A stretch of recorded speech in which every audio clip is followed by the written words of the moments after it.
اعوذ باللہ من الشیطان الرجیم بسم اللہ الرحمن الرحیم الحمد للہ والصلاة علی اہلہا اما بعد۔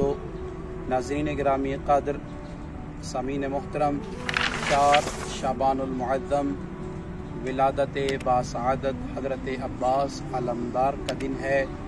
بہت ہی بابرکت اور باعظمت دن ہے کہ اس دن ایک ایسی ہستی کی ولادت کہ جو فاطمہ زہرا سلام اللہ علیہا کی دعاؤں کا اثر ہے، امام علی علیہ السلام کی دعاؤں کا اثر ہے کہ مولا دعائیں مانگا کرتے تھے کہ پروردگار مجھے ایک ایسا بیٹا عطا کر کہ جو رسول اللہ کی اولاد کی حفاظت کرے۔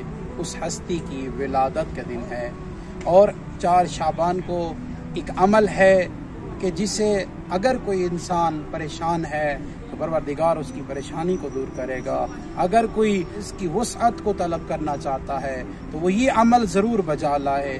اگر کوئی بے اولاد ہے تو اولاد حاصل کرنا چاہتا ہے پروردگار سے، اولاد طلب کرنے کے لیے اس عمل کو ضرور بجا لائے، اس لیے کہ اس ہستی کا دن ہے کہ جس کا لقب ہے باب الحوائج، اور باب الحوائج کا مطلب یہ ہے کہ یعنی ایسا دروازہ کہ جس سے آپ کی حاجتیں پوری ہوتی ہیں۔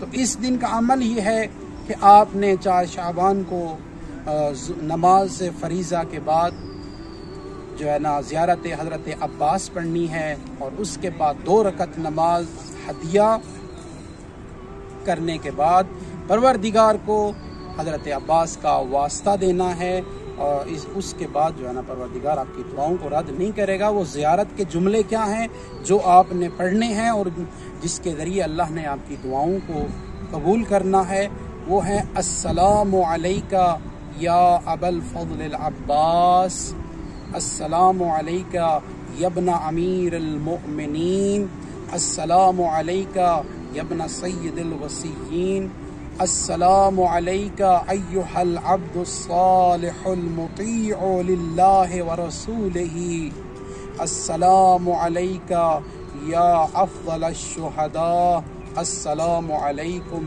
جمیعا ورحمۃ اللہ وبرکاتہ۔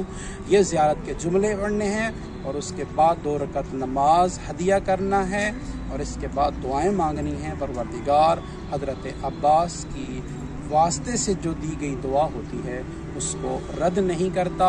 ویسے بھی شعبان جو ہے نا دعاؤں کا مہینہ ہے، بابرکت مہینہ ہے، تو اس مہینے میں ہم جو بھی دعا ہم مانگیں گے رب العزت اس دعا کو رد نہیں کرے گا۔